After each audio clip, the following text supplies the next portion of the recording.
Hello. Welcome to the show about stuff, the Stephen Davis Show.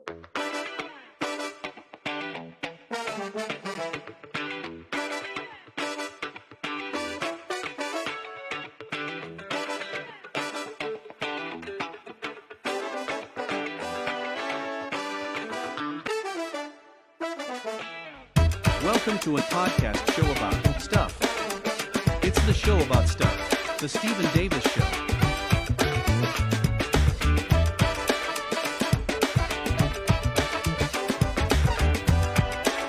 Here's your host, Stephen Davis.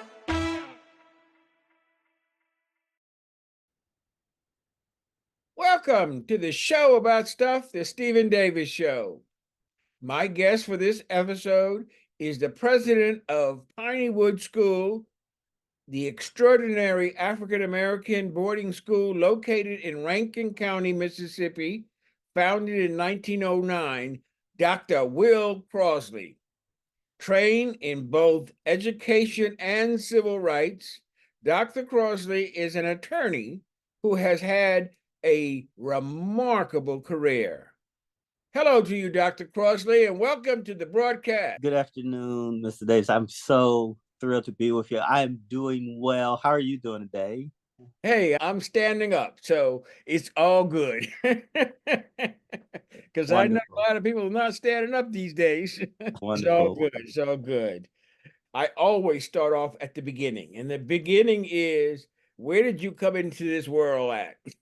I came here physically. I came here through some folks named Willie Levi and Leah Crossley, my mom and dad, who I grew up with initially in Chicago, Illinois. And I was born there, Christ Hospital on 95th Street, south side of Chicago.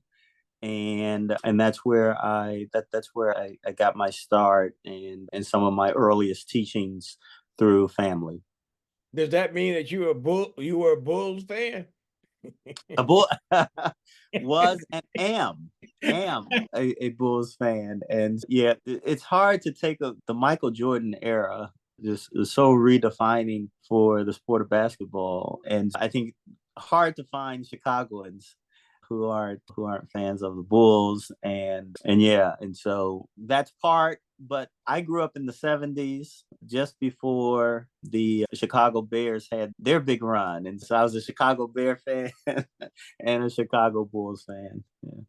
Yeah. That shows you the difference in generations, because I'm from New York, and in my era was the Knicks of the 70s and 73. Walt Frazier, swooping and hooping. Right. So tell me about you. First of all, I want to know about your parents. Talk about your parents. Yeah, thank you for asking. My parents are, as probably many people feel about their parents, are some of the most remarkable people. My mom was a storeroom keeper for most of her career, working in inventory for the Chicago Metropolitan Water Reclamation District, the sewer and sanitation. Okay. They have a fancy name. And my father was a truck driver. Originally from Mississippi. He never finished high school. When his family moved to Chicago, he learned how to drive a tractor trailer and got the equivalency of a commercial driver's license. And most of his career was spent driving a truck. He had some layoffs and things during that period, but always found a job. I always tell people I really learned from him in a way that I would not have growing up at 8, 9, 10 years old. I would not have used this language, but I learned something about the dignity of work from watching my father work hard and struggle through difficult times, but have a determination to make his way in supporting his family. My parents, interestingly enough, split when I was a young boy. And so my mother was there with 4 kids. There's 4 of us. and I have three sisters. But when I was in college, my parents reunited. They got back together, and they've been together ever since. It's an unusual thing, and perhaps their journey taught me something and continues to teach me something about humility, because to get back together after all of those years and the challenges that it took both of them being humble in some respect and acknowledging that they would rather be together than be apart. And so I learned so much from my parents. They both come from large families. My father was one of five children. My mother was one of 15. Uh, Whoa. What and what what what rank was she? what, where was Rank she was at she? 15? Uh-huh. She was, let's see, one, two, she was toward the bottom, and I think she was the fifth from the bottom, if So I you're count. really lucky to be here because if your grandparents would have said nine is enough, you wouldn't have been here. Yeah, you did say you had three I sisters. have three Where, sisters. where were you at in that? So I have one older sister and two younger ones. And my oldest is a couple of years older than me. My youngest is 10 years younger than me. So we had a little bit of a spread, about a 12-year spread across the four of us. And yeah, and they are all three sisters and their families are in the Chicago region, and not in Chicago proper. Most of them live in a one of the small villages or suburbs just outside of the city, but they're in that region. And so yeah, we've Must have been tough for you growing up because you had three sisters and your father left. So that only left you as the only male in the house. So of the household. Can I tell you how many times I've heard that? No, and actually I think one of the things that it did, often there's so many things going on that I began to learn early how to, and it's in the most loving way, but how to drown out some of the noise and focus in on the and focus in on what was most critical and important, because my sisters, they could go. Yeah. now you went to elementary school. Did you go to kindergarten first, or you just went straight to I elementary school? did. I did. Yeah. We went to kindergarten. So when we were really young, in our family, as I mentioned, there were a lot of us, a lot of cousins, because my grandmother had so many children. And so when we were very young, my grandmother took care of us. She actually stopped working, and for full time, she took care of her grandkids, and her kids would pay her to take care of her grandkids. And so I went from that and then into kindergarten. In those days, it was only about a half day kindergarten that we would do. And so I did kindergarten. That was at a place called St. Raphael, which is a Catholic school in Chicago. Catholic schools, again, we're talking some years ago, but in those days, they were quite affordable. Catholic schools were often seen as a part of the Catholic Church's mission, and many of the faculty members were, were people who could have done other things, but who had chosen to go into teaching and education to support. So I was on the south side of Chicago, a predominantly black neighborhood, but most of my teachers, when I was at that age, most of my teachers were actually white women. And there were a few males in the building. There was the gym teacher, there was the custodial staff, and then there was the father of the church next door, the priest. Those were the males, and everybody else was pretty much a female. And then the building was run by a nun, Sister Catherine, She and didn't so take it no was an. stuff, I bet. I'm sorry. I said she didn't take no stuff, I bet. She did not. She did not. And she wasn't one of those smaller petite nuns. She made her presence known. And did you go to um, elementary school, first grade at the same school? So great question. And I don't know, you must have looked up some of my history before this. So it's interesting. Just about every year I would change schools.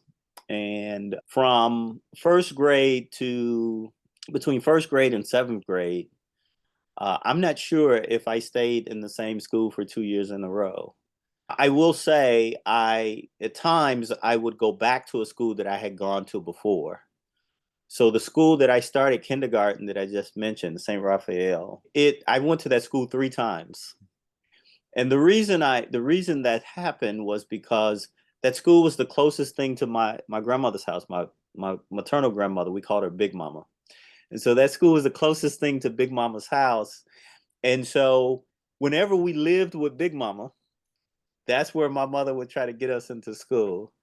And we had to live with Big Mama several times because after my mom and dad split, my mother was trying earnestly to find a better pathway for her children. And so this caused her to move around a lot. And so sometimes we would stay with Big Mama, sometimes we would stay with Auntie Linda, sometimes we would stay with Auntie Missouri. And when we lived with Auntie Linda, she had 2 kids of her own. Her son and I, we would share the living room sofa. That was our bedroom. During the day, it was the living room. And at night, we'd pull the sofa out. And my cousin David and I, that's where we would take our night's refuge. And when we lived with my Auntie Missouri, we lived in the cellar. We lived in the basement. And we shared that space with a huge furnace and equipment and laundry equipment, washers and dryers, etc.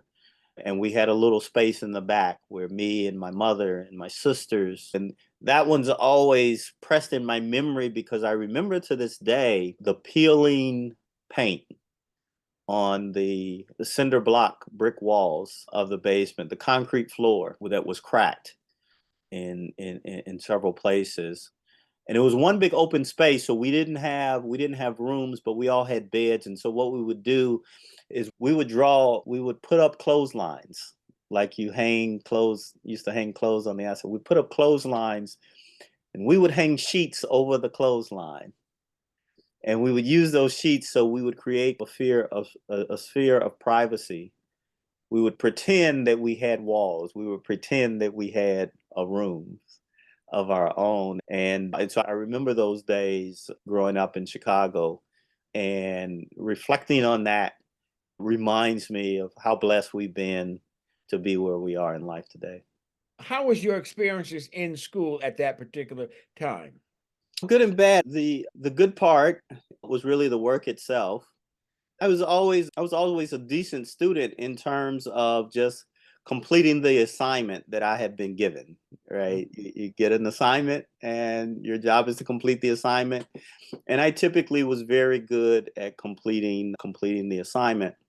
I remember my mother telling me that a teacher once had reported that I didn't seem to be engaged in what was happening, and looked at my paper and there was nothing on the paper. And she went complaining to my mother. And this was unusual for me because, as I mentioned, I was pretty good at completing the assignment. And so as a result, my mother ended up taking me to the doctor, which then got me to the eye doctor. And we discovered that I was severely nearsighted. And so the reason there was nothing on the paper is because I couldn't see the board from where she had set me in the back of the class. And so the teacher moved me to the front of the class and never had a problem again with me completing the assignment. Where school took a turn for me that was not in a positive direction was just in terms of the relationships and attachment that every young person really needs. It's not enough to be able to calculate the algebraic formulas successfully. At some point in the lives of human beings, we need the social and emotional support of other human beings. We need places that we can go, people to whom we can go, who will provide those kinds of supports for us. And because I moved schools so often, I never quite formed that level of attachment with people in schools. I never grew that close to my teachers or other folks because I was there with them for such a short period of time. I did have some of those attachments. They came mostly through family, but not so much in school. So school was like you get the work done and you move on. But it never became that system of support for us. And if we think about it, Kids spend as much or more time in the schoolhouse as they spend in their home, right? In their family's house.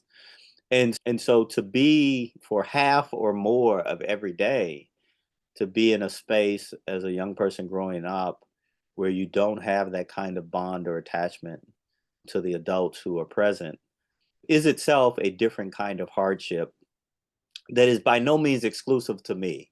It is something that many of our young people experience throughout this nation and world.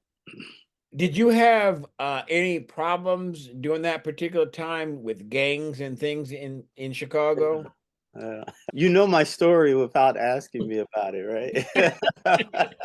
No, I just know the city, living in the city. It doesn't matter whether it's New York or Chicago. It's similar things. It happens, right? Yeah. So yes and no. I will say, God bless Big Mama. She was such a huge influence in my life, and I had so much profound respect for her, even as a young person.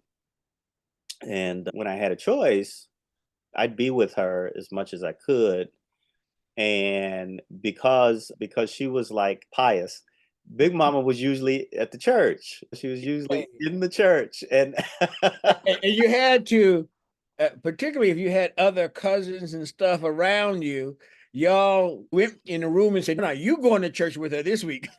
so I spent some significant time with her, and which meant in the church, but also in her home. And even in her home, she had the kind of we would have our family loved getting together, so we would get together for holidays and any holiday, right? Memorial Day, Labor Day, but of course Christmas, New Year's, etc. 4th of July. If somebody could make up a holiday, they'd do that. He'd be there, and we would fire up the grills and all that kind of stuff. Big Mama did not allow in her. That was seen as an act of the devil. So they would sneak my uncles and some of my cousins would sneak down into the basement and have the card game going and all of that. And Big Mama didn't go down there much if she didn't have to, so she would be none the wiser. But so that's where I spent some of my time. So that became a balance for me against the gang culture and some of the other negative cultures that were developing in community at the time. And but I do remember occasionally being approached. There were recruitment methods that gangs would use, and one was one was basically to beat you up. It was basically if they pounded you enough, eventually you would come and you would join a group that could protect you from somebody assaulting you. And so I was walking back home one day. I can't remember if I was coming from school or practice or something. I was coming from something, and I decided to take a shortcut through the playground of the school.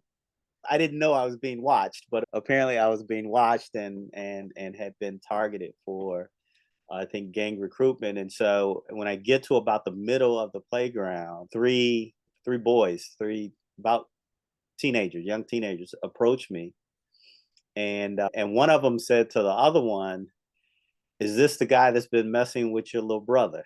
I'm looking at them as I've never seen you people before in my life, and we exchanged some words, and finally, I decided that if I wanted to see tomorrow, my legs needed to work faster than they've ever worked before, and so I took off and I got away. But then it becomes that thing where you decide, okay, I can't walk that way home or I can't walk that way to school because it's not a safe path for me, right?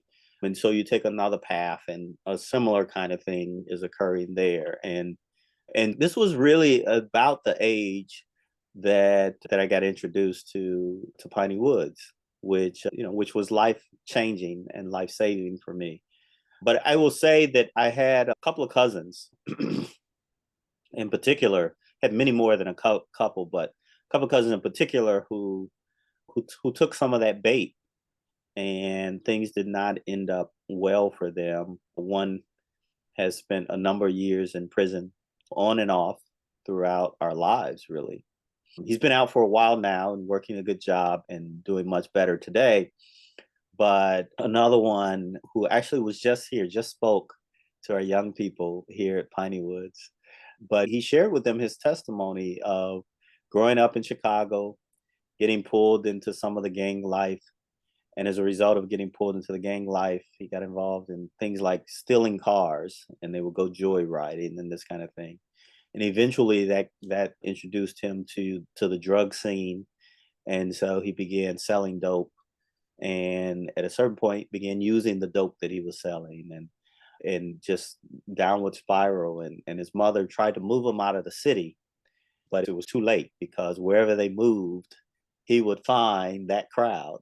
And he ended up spending 3 years in prison. He stood before a judge facing 62 years and ended up spending 3 years in prison. He was saved, as he would say, by a jailhouse preacher who introduced him to Christ and to his faith. And he left the prison, went back to school, went to seminary. He's now pastoring a church in the Atlanta, Georgia area, and doing much better these days. But he and I grew up in the same place, right? In the same family. And it really was some opportunities that were presented to me, that he was a few years ahead of me, and his mom wasn't introduced to those same opportunities at the time. And so that made the difference in the trajectory of our lives. Now, you brought up Piney Wood. How did you get to Piney Wood? Yeah, so the church, actually, we were, as you have heard from my story, I was moving around a lot in schools, and challenges that my parents were facing. And we were looking at the time, my mom in particular was looking at what were the high school related options that were available to me. I was still a year away from the start of high school, but we weren't thrilled with the high school options that were being presented to us. And we weren't thrilled with the communities that we were living in. Just not supportive environments. There was gang culture that was happening there. There was drug culture, drug abuse, and lots of challenges. And so someone at my aunt's church mentioned to my aunt, my mother's oldest sister, mentioned to her this place called Piney Woods. And so in those days there was no internet. You couldn't pull it up on your phone. You couldn't go to your computer and research it the way we do things today. But my mother got the phone number, and she called and said, "Hey, can you send me some information?" And so they sent a bunch of stuff, a big packet of materials and things. And I still remember my mother calling me to her bedroom one day. And I got to the bedroom, and laid out on her bed, on her bedspread, were a bunch of pamphlets and papers and documents about this place called Piney Woods.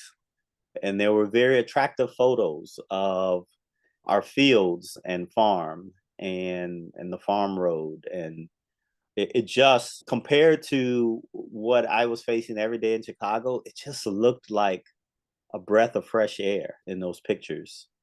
And my mother just asked, "What do you think?" I'm thinking this may be a better option for you and your sister. Actually, my sister and I started here together. And so the interesting thing is that I was gung ho.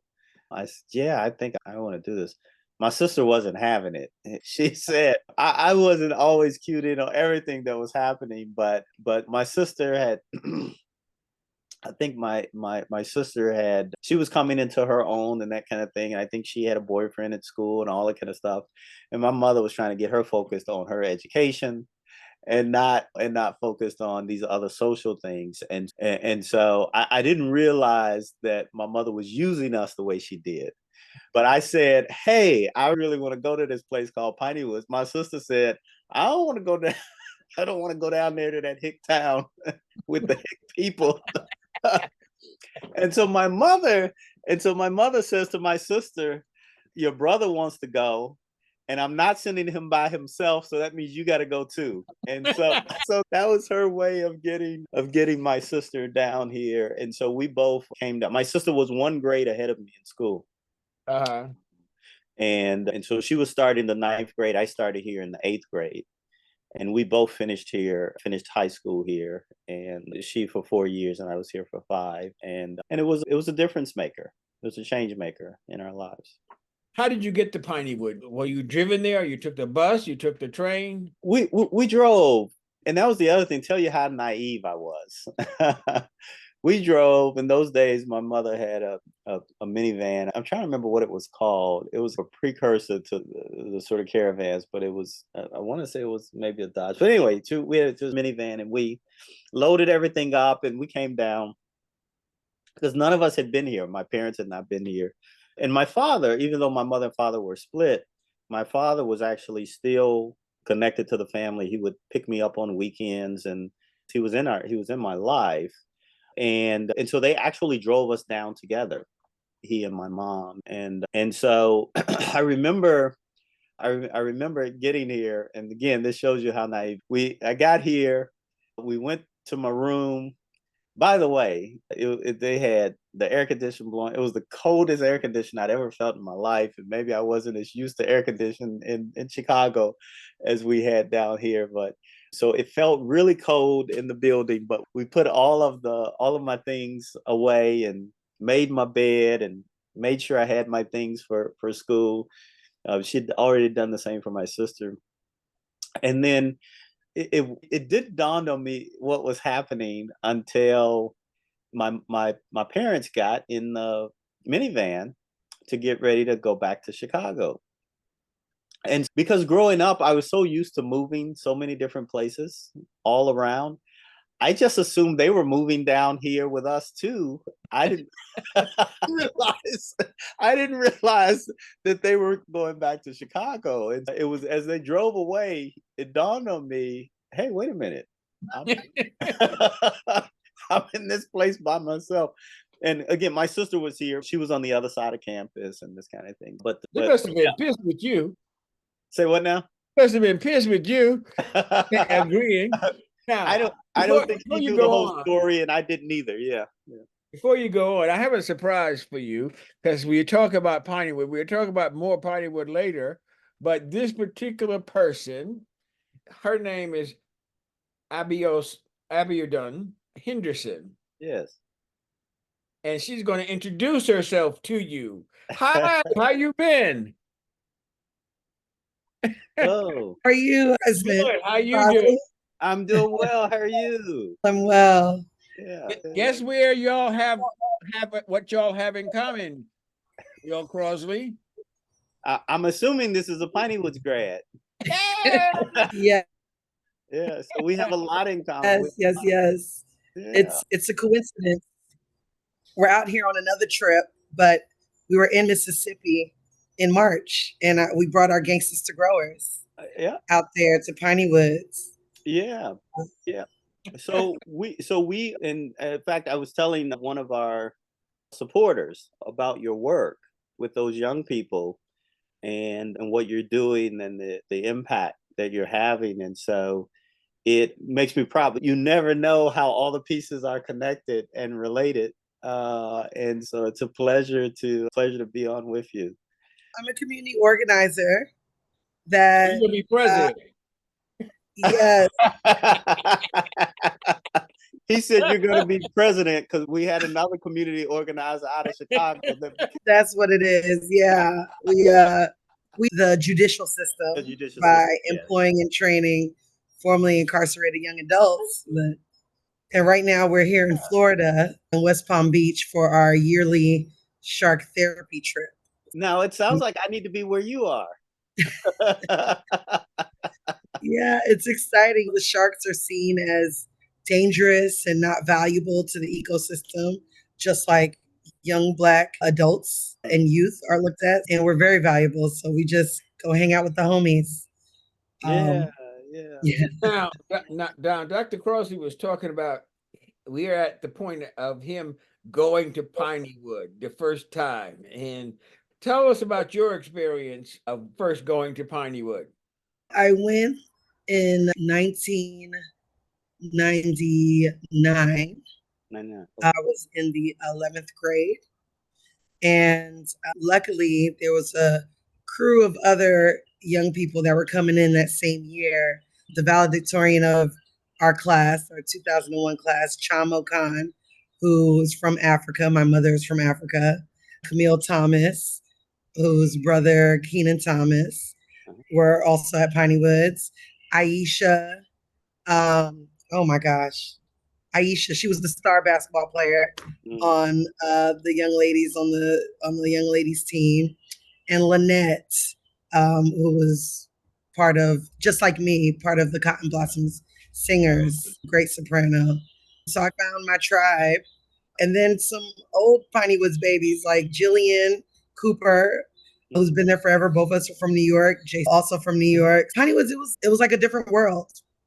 Honest, like literally the television show and period. I worked at the dry cleaners when it was open. Yeah. I had a job at the dry cleaners, which is crazy or unusual nowadays. It was probably very custom back in the days where young people were able to get all these skills that kept the community self-sufficient. Yeah, Mr. Davis, she mentioned working at the dry cleaners, which is something that when I was a student here, the president of Piney Woods, I would see him often take his clothes, his shirts and his suits. He would take them down to the dry cleaners to be laundered. And I have to take my suits all the way to Jackson. We don't have a dry cleaners anymore. And it makes me jealous for what was. But I say that to say that the concept was really establishing this village. It really was establishing this community, right, in which we would raise up our young people. And so you would have things like a cleaners, you have an auto mechanic shop. People would learn all kinds of different skills, and of course the farm, and we would grow. We still grow today now. We restarted some of that work, the gardens on the farm. So it's really this sustainable community, which would be a testament to our young people about what we're capable of when we come together as a community. And so I love that reference to that, because every young person here had a job somewhere. Yes. Every young person still on this campus still has a job somewhere. And each person doing their piece is what makes the community thrive. And everybody, you begin to appreciate that my role is critical to this entire community being able to thrive. I actually remember when your uncle said, "Oh, we're gonna send her to Piney Wood." That's exactly what happened with me. I, as a young lady who mother passed away, daddy was a lot, and my aunt and uncle, they took me in, and with this newfound freedom away from my African mother, I was cutting school going to the library. I was going to the record store, just doing stuff. Invite people over to the house. The neighbors telling my aunt and uncle all the things. And they're like, let's send you to Piney Woods. I was like, all right. I was a go with the flow type of child. I did a lot behind the scenes, but I wasn't like a talking back type of, I had an African mother. They said, we said in Piney Woods. I was like, okay. And came down there, and all the trees, I'm a Brooklyn, Queens girl. And I'm like, so we're just here? What do we do? But I'm telling you, as a young girl, I took a lot of pictures. And then, not to be whatever, but I got a Social Security check because my mother works for the city and everything. So I was the one they could count on to buy tons of film, get triples, quadruples of the pictures that I took. My senior book was filled with pictures. Everybody probably got a picture that I took down there. Nice. And when you look back at my book, we were just having so much fun on this Black self-sufficient campus. And to have a party every weekend, at the rec. Right. I was talking to Tomo the other day. We spent a couple of hours on the phone because we're still like best friends. And she was my roommate. She graduated. I did not. She was the valedictorian. I was not.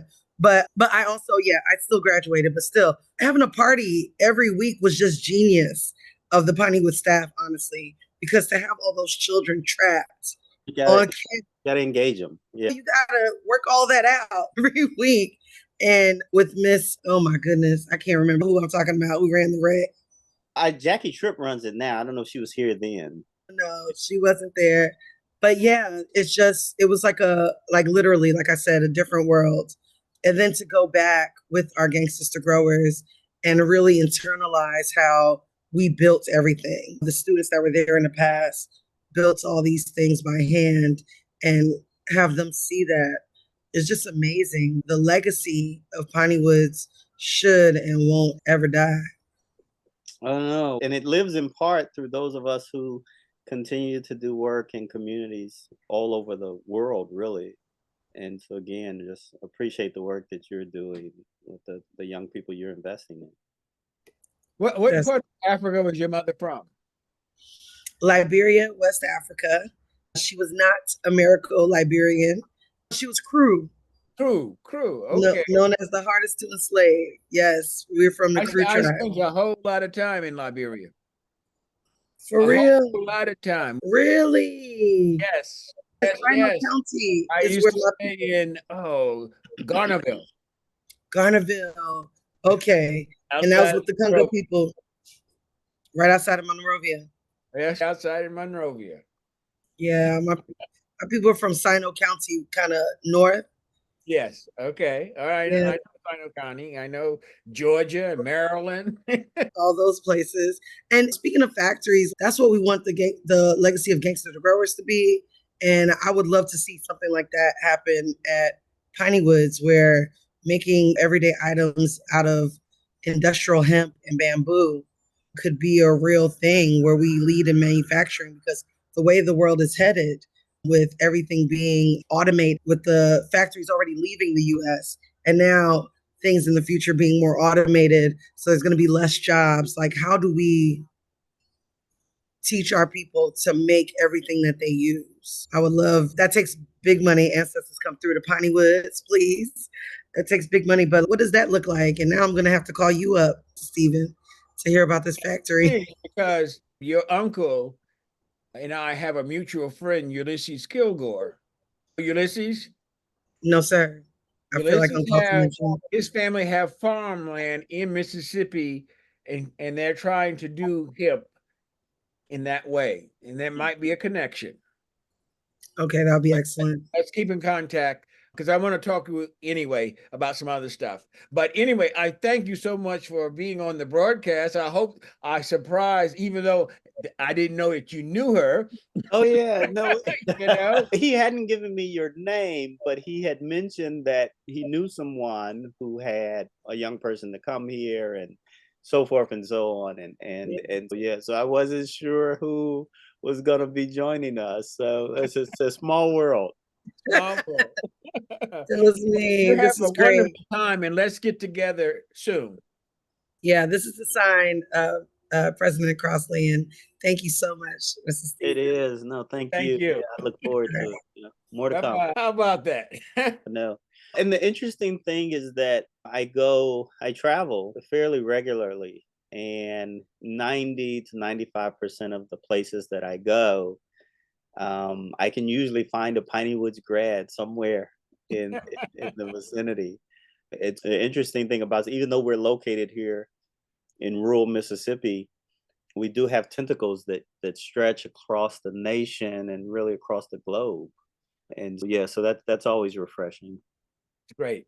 Now, do you go through the 12th grade at Piney Wood? We do. So we're back to talking about you. Oh, you back to me. My job is plugging Piney Woods. So. I'm giving you the opportunity to do that, and we're gonna talk to let people know about your about the Hulu piece. Yeah, I didn't forget. Yeah, no, so great. But yes, did. I finished high school here. I went here from the 8th grade through the 12th grade. And as I mentioned earlier, it's an experience that changed my life. I ended up going to college after I graduated Piney Woods.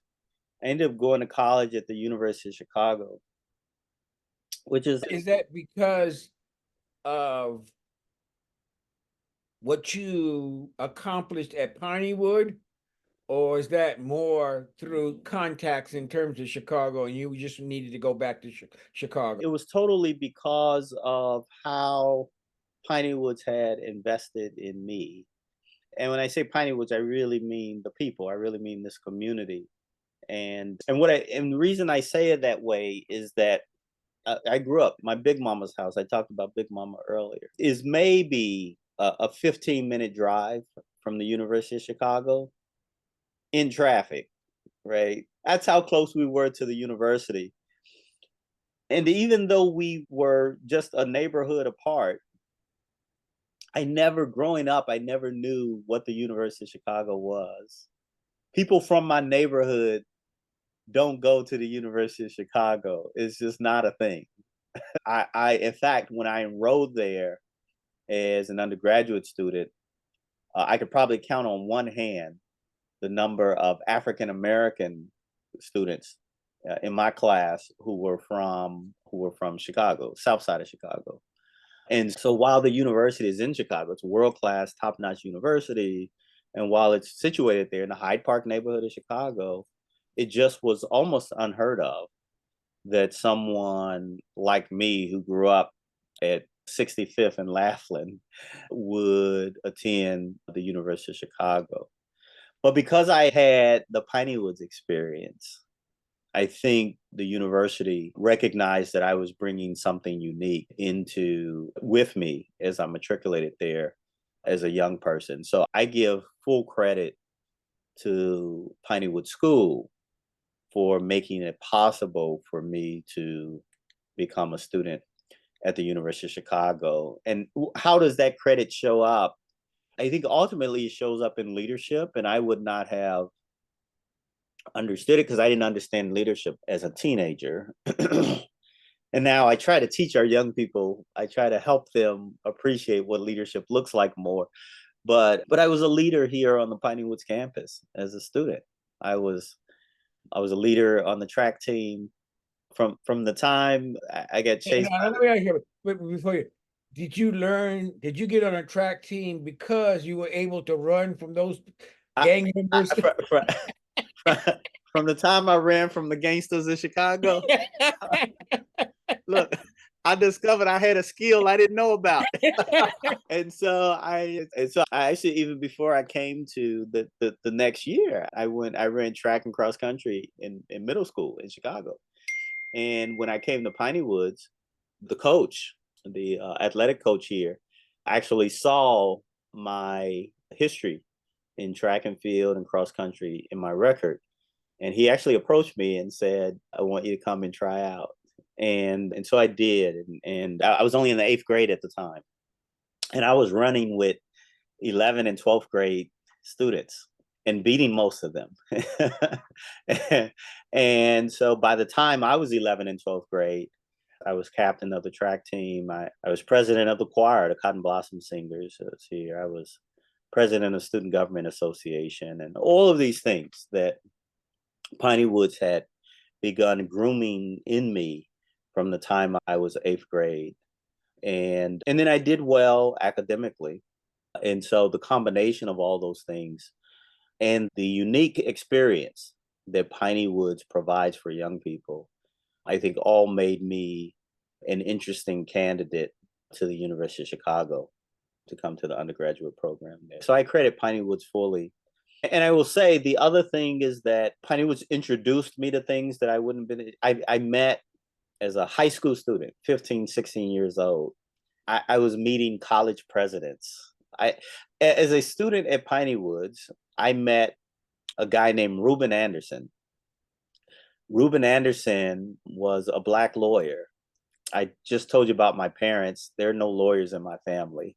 We were laborers and, some city workers, truck drivers, etc.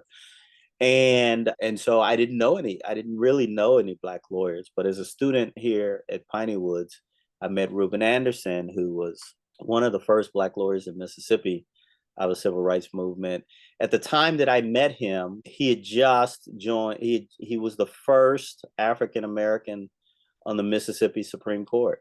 And so he was not just a lawyer, he was a jurist, he was a justice on the Mississippi Supreme Court. And I just got to tell you, when you're 15 years old and those folk are shaking your hands. Trent Lott, who was at the time the majority leader in the United States Senate, came to visit Piney Woods with an escort of Secret Service people.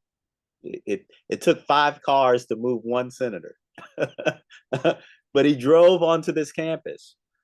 And because I was a representative of student government, et cetera, I got a chance to talk with the majority leader of the United States Senate. We got those kind of opportunities when I was a student, and we provide those kind of opportunities to students today, which are unique. And so anyway, it was all of those kinds of things which then begin to help you think bigger. They begin to help you think more expansively about the impact you may want to have in the world. And so Piney Woods did that for me and really prepared me for what I was to face when I got to the University of Chicago. Now, you go to University of Chicago, you graduate. Do you go directly to grad school or do you work? Well, I mean, I'm sure you were working during the period of time anyway, but So I'll say it wasn't that easy. When I got to the University of Chicago, I fell flat on my face. That was before I graduated. And so I did eventually graduate, but I struggled at the University of Chicago. And I struggled with one thing in particular. In college at the University of Chicago, they asked me to think. And I had a class with a guy named Edgar Epps. He was one of the few Black professors that I had at University of Chicago, and had a humanities class. There were maybe 16 people in the class, so a small college class. We were reading Aristotle and Kant, Immanuel Kant, and all these guys. And one day I got called on. I hate cold calling, but one day I got called on, and I was very proud of myself because I will admit there were days when I hadn't done the reading. But on this particular day, I'd done the reading, and in fact, I'd read it twice because I'd struggled with it. So I'd read it twice, so I was ready. And I got called on. Great. And he asked me about a particular passage that had been assigned in the reading. He says, Will, what did you think about this particular theory that the author was raising? And I proceeded to tell him exactly what had occurred in the reading. I said, this happened, and then he argues this, and then he goes and he argues this, and then it's this, right? And so he asked me, he says, yes, no. He says, I agree with you. He says, now tell me, what do you think about that? And I said to myself, he must not have heard me. So I go through it again and telling him exactly what happened in the reading. And he asked me again, he says, yes, I understand. I agree with everything you just said. But now I want you to tell me, what do you think about that? And it dawned on me that no one had asked me to think. I assumed that if somebody wrote it in a book and somebody decided to publish it, it must have had some validity. So I thought that my role was to really take in what other people had put out and not really to think for myself. And what the University of Chicago did for me was elevated my thinking to help me appreciate and understand that just because somebody writes it doesn't mean I have to agree with it, right? Doesn't mean I have to accept it as true, et cetera. And so I had that growth and maturity in my own sort of personal scholarship as a student at the University of Chicago. But I only was able to sustain that because I had received a sense of perseverance and resilience as a young person here at Piney Woods that wouldn't allow me to give up. And so I had classmates at the University of Chicago who didn't make it through, who dropped out, who left school.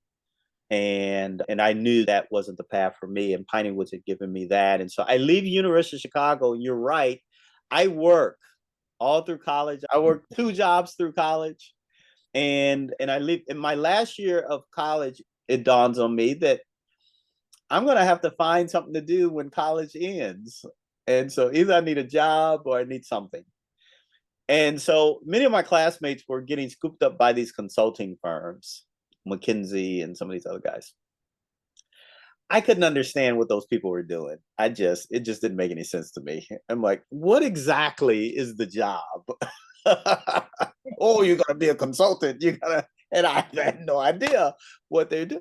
And I guess because we were all young, I wondered, how are we consulting on anything? We should be learning something. And so none of that ever quite appealed to me. And even though some of those positions were making decent dollars, et cetera.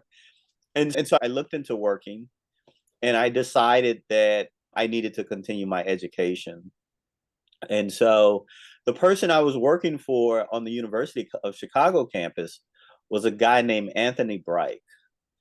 And Anthony Bright had started two centers. One was the Center for School Improvement, and the other was the Center for what was called the Consortium on Chicago School Research.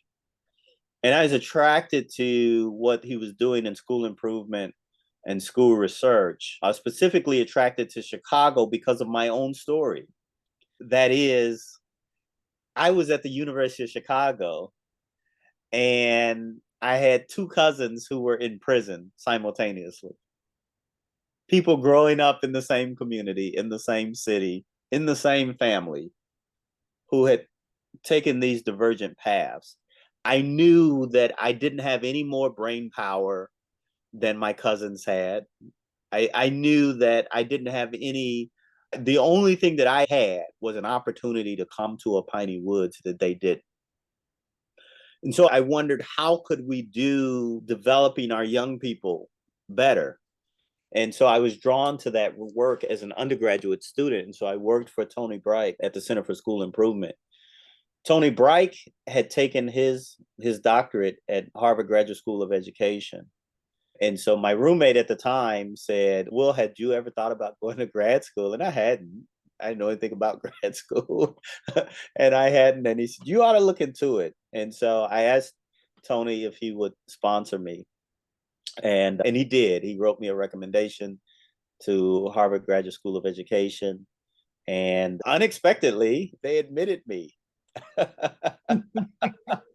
They probably regret it now, but in those days they had high ideals about me, and they admitted me to grad school there. And so I completed my master's degree at Harvard, and then moved back to Chicago, where I taught school. I actually went into the bowels of the beast, and I taught 7th and 8th grade, mostly 8th grade, one 7th grade class, but mostly 8th grade in the Chicago public schools.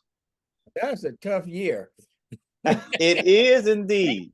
It is indeed. It's a tough year. You know, what I discovered over time is that it's a tough year for faculty and staff who are dealing with these young people. But I later realized that it was a tough year because it's a tough year for the young people themselves. Yes, that's what I'm talking about. Especially boys. The testosterone is raging. All of a sudden, somebody that you used to hit, that you all now look at and say, exactly. And even for young ladies, because their bodies are changing as well. And it's everything. Like, they're overnight, it seems their feet is an inch, larger than it was before. And so they're stumbling a lot. But it's because their body's adjusting and they're getting used to who they're becoming. And yes, but it's an age where kids are looking for that attachment. They're looking for that support. And I had a group of young people that were pure hell at the start of the year. They just wouldn't give me a break. And by the end of that same year, they all loved me. One quick story about, I had a young man in my class. He might be out there somewhere. I'll just give his first name was Pierre. And Pierre had a tough time. I didn't realize it at the time, but apparently he had a hearing issue in one of his ears. And so sometimes he would ask me to repeat things. And after a while, I thought he was just messing with me. I thought he was just trying to be annoying, because everybody else could hear the instructions that I would give in and so forth. And so I discovered that he had that problem, and that was part of what was contributing to some of the challenges that he was having. And so as we begin to understand who our young people are, we can service them better. But if we don't know that they have a hearing difficulty, no fault of their own, then we struggle. But Pierre gave me hell just from the start of the year and about halfway through the year, we had parent teacher conference. Pierre lived with his grandmother. I don't know where his parents were, but he lived with his grandmother. So his grandmother came to the parent teacher conference, and I told her, I said, Grandma, I said, Pierre's giving me hell. What do I do with him? I've done everything I know how. How do we bring him into heaven territory? Because where he has me is not a good place. And his grandmother, she said the most encouraging thing to me, that she said, I know to you it looks glim. She said, but I want you to know that Pierre has never had a teacher like you. And I said, what are you talking about? She said, every day that he comes home, your name is about the fifth word out of his mouth repeatedly all night long. Mr. Crossley said this. Mr. Crossley said that. Mr. Crossley told me I got to do the homework this way. No, Mr. Crossley doesn't let us do that. And she said, whatever you're doing, it's working.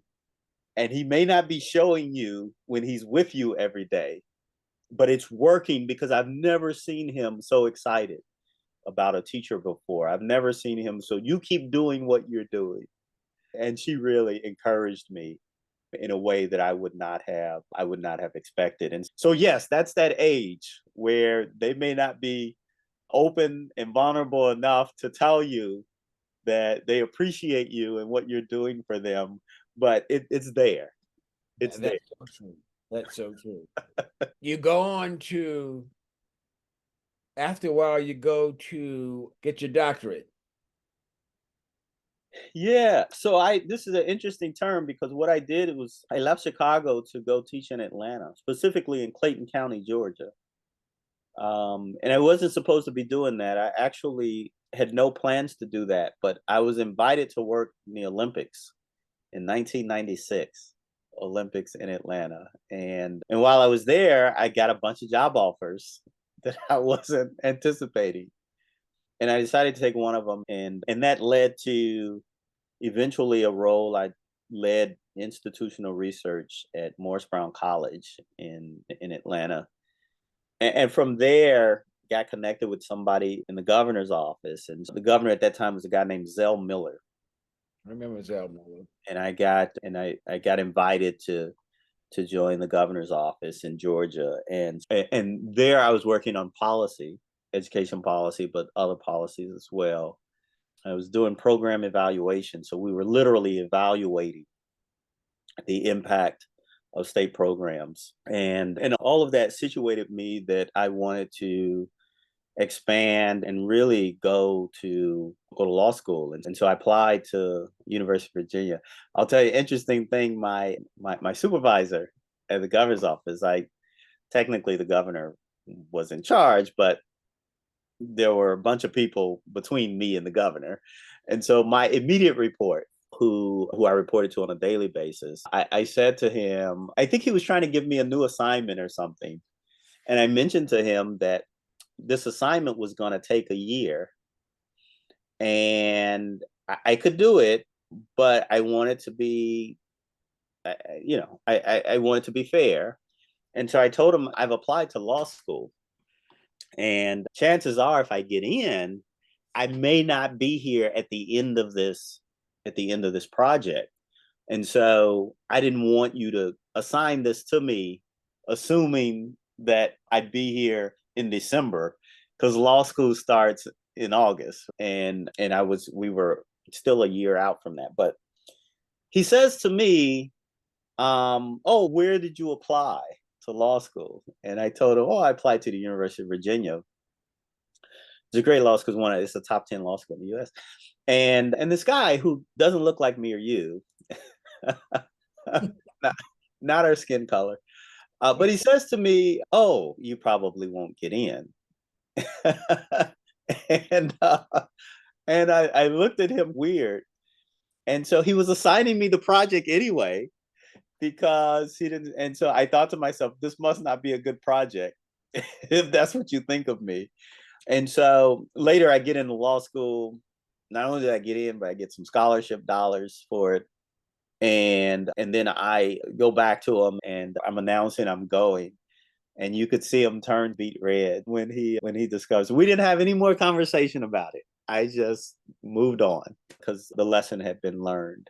But yeah, I went to law school and then did some postdoc work after law school at Emory University School of Law.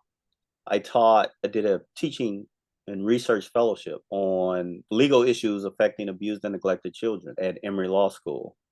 And from there, had a chance to go and clerk for two federal judges, Judge Julian Cook, who sat on the United States District Court for the Eastern District of Michigan, and then Judge Damon Keith, who was a judge on the Sixth Circuit Court of Appeals, which is one step below the United States Supreme Court. And all of that eventually led to a full-time practice of law in Washington, D.C., which I did for 10 years before coming to Piney Woods. Okay. Now, in between that, you worked in the Obama administration, right? I did. So that was just before I came here. So I practiced law with a large firm, a big firm, for about 5 years when I first went to DC. And I actually had met Barack Obama at the time when I was teaching 8th grade in Chicago public schools. He was the state senator, or he became the state senator for the district in which I lived and taught school on the south side of Chicago, Illinois Senate. And when he was running for Senate, I volunteered for his first ever campaign when he ran for Illinois State Senate. And it was a small office back in those days, literally a handful of about 8 people. And these were in the days when you still licked envelopes and stamps. Just stuff the envelope and lick the stamp, all of that kind of stuff. There was no email. There was none of this kind of stuff. And email existed, but it wasn't for public use as it is now. People didn't have emails. Had I known the man was going to be president one day, I might have stayed closer to home. And I knew he was going to do great things. In my mind, in those days, Black people didn't become president. So you never thought quite that far. But at the time I was practicing law with a large firm in DC, he had made his way to the U.S. Senate. He had gotten elected as a U.S. Senator from Illinois. And so when he announced he was going to run for president, I was just an easy convert to him. And when I say an easy convert, in those days, particularly in the Democratic primaries, everybody was divided up as to whether you were a Hillary person or an Obama person. And so I was quickly an Obama person because I had some history with him in Chicago. And so I joined the campaign's voting rights work. And from there, I was invited to serve as a chief counsel to the Democratic National Committee, which was primarily carrying the voting rights portfolio of the national party. And so we worked to ensure that voters would have an opportunity to actually get to their polling places and cast their ballots. We worked against these efforts to purge the voting rolls, just remove people because they didn't vote in the last election. Most laws require 2 general elections before you can remove somebody. You can't just remove people because they missed one election, these kinds of things. So there were a number of these kinds of things that we worked toward. And we actually had a case that was later decided by the Supreme Court that we won in that work too. And through all of that, I did that through 2012, through the reelect. And when the president was reelected, I was appointed to a civil rights position in the administration, presidential appointment from President Obama. And I did that until the time I came here to Piney Woods. And so tell me something. How did you feel the moment that you got that presidential appointment? What ran through your mind? I was grateful, but I was, it's a hard question. I'll tell you, it's hard for this reason. It was like I said about going to University of Chicago. People with my background don't tend to get those kinds of roles. In fact, when I first went to DC, George W. Bush was president. My law office, it's a large law firm, but the law office was a block and a half from the White House. So I would walk past the White House regularly. Depending on who was in it, I may turn my head in the opposite direction because how much I wanted to look at it depending on the policies that they were promoting at any given time, right? But I never once imagined that I'd have access to that building in any way, shape, or form. Never once imagined that I'd see the Oval Office as president of the United States, obviously, but even just see it physically with my own eyes. And so it was somewhat surreal when all of that came through. And I was at once exhilarated, but simultaneously, I was determined to make good on the trust that was being placed in me. And so I think for a few moments, it was celebration.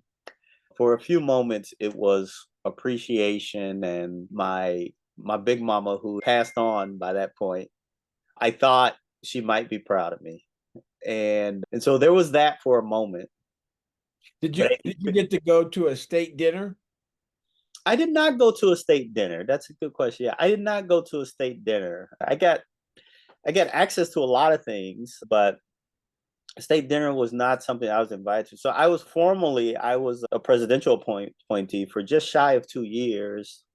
Prior to that, when I was the lawyer for the Democratic National Committee, in some ways I had more access to certain things than I did once I went formally into administration. Because once you're part of the government, there are a number of things, that regulations and so forth, that get stood up. And so when I was a lawyer for the party, interestingly, I got access to certain things that I sometimes didn't have as much access to once I was formally in the administration. Just as an example, our girls were young at the time, and they got to go to the Easter egg roll at the White House every year. And in fact, as they got older, when they brought me one year, and I can't remember how old they were, but they had gone for 3 or 4 years in a row. My girls had gone to the Easter egg roll. And so when they brought me tickets, I passed on them. I said, the girls, they've been for the last 4 years. Let somebody else have them. And it was about a week out before the event was to happen. And my oldest daughter came to me and said, "So Dad, what are you wearing to the Easter egg roll?" And I said, "I passed on the tickets." "You did what?" "No." Did they know Sasha and her sister? They had met them at those events, but they weren't best buds with them or anything. I think one of my daughters is Instagram friends or something, whatever, however they do that, TikTok friends or something. But it was interesting. So I made a number of phone calls, and I finally got them some tickets, and we went. But yeah, it was that kind of thing. And here was the interesting thing: when we decided to move to Mississippi, right? And so you're taking these girls who are used to going to. One of my judges, Judge Keith, would throw a big party. He and his wife. He lived in Detroit, but he and his wife had a home in Virginia. At their farm. They actually had a family farm in Virginia. And so he would go down to Virginia every 4th of July, which was also Judge's birthday. And both when I was a lawyer for the party and when I was a political appointee, we would get invited to there would be an event, fireworks and so forth, at the White House on the 4th of July. And the 4th of July was also my judge's birthday. And so we drive down to Virginia for the judge's birthday on the 4th of July. And then we get back in time enough to go to the White House for the fireworks on the South Lawn that night. And so it was that kind of blessed life. I'm saying that not to toot our own horn. I'm saying that to say, here were young girls who were used to spending the day after Easter and the 4th of July on the South Lawn of the White House, now find themselves on a farm in rural Mississippi. And my daughter. It's called history repeating itself. The father did it. Now yours is your turn to go to right. And so I think my daughters thought I was crazy at the time. Why did you decide to go to Mississippi? Great question. I sum it up this way. You just heard my Piney Woods story, how I came here out of the circumstances that I did and was able to go on to other things. I am convinced that the rest of my story is not possible without Piney Woods, right? It came at perhaps the most critical time in my adolescent development. And so in some ways, there's a kind of, do I owe it to give back? And I will say, though, that's the wrong way to think about it. I would say it this way. Piney Woods taught me as a student what our founder, Lawrence Jones, learned as a student, and what I teach students today, that to whom much is given, much is required. And at the time that I came to Piney Woods, the institution was in a bad way. We were probably days, possibly weeks away from closing the doors. And the question was not about paying it back. The question was really about paying it forward. And so the question that was presented for me and to me was whether I would step up to live the thing that I had learned. To whom much is given, much is required. I professed to have learned that as a student, but I think God calls us to certain points and certain tasks in our lives. And at that moment, I believe he was calling me to this one, and I think he continues to do. You have something that's coming up very shortly, next month, something very special. You want to talk about it for a minute? Next month? Yes. What's happening next month? The Hulu. Oh, it's already out. Yeah. Oh, so okay. Yeah, so all right. Yeah. So I thought you were going to do something in July. I got you. When is it? I'm sure I'm gonna have to edit this, but when is this scheduled to air? I don't know. Oh. I just know you got a Hulu event, and I saw it on your on a text email that you sent me, the www Hulu. I see. Oh yeah, no, so great. So yeah, so what's been exciting is to have someone else come and look at what the work that you're doing and decide that it's deserving of more people learning about it through the form of documentary.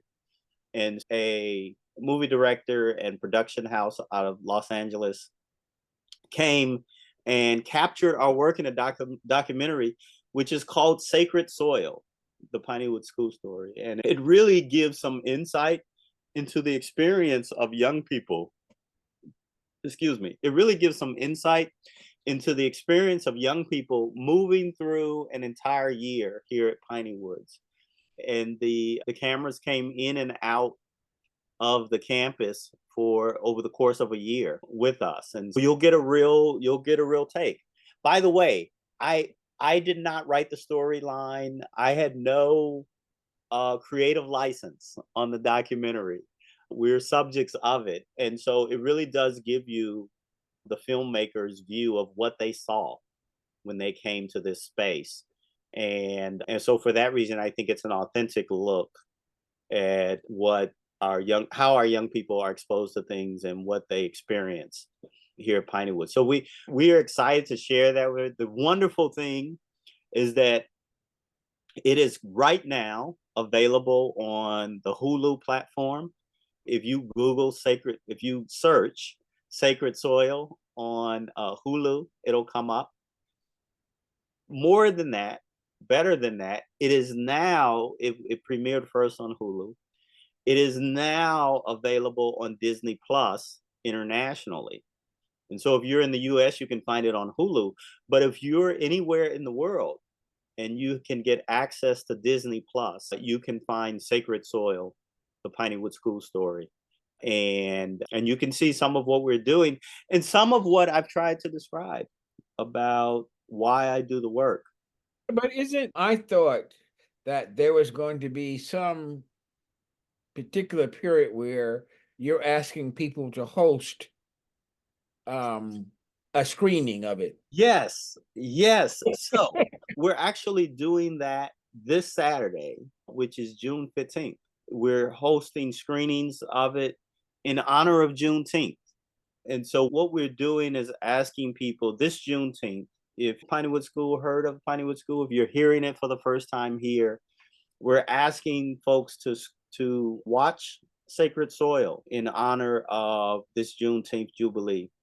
And of course, we know Juneteenth is on the 19th, but we're doing it on June 15th, which is the Saturday leading up to Juneteenth. And we currently have screenings that are going to be taking place in Dallas, Dallas, Texas, in Jackson, Mississippi, and in Atlanta, Georgia. We'll be screening in all those cities in larger groups. But anybody can screen this. Anybody can watch it from their own Hulu station, wherever they are.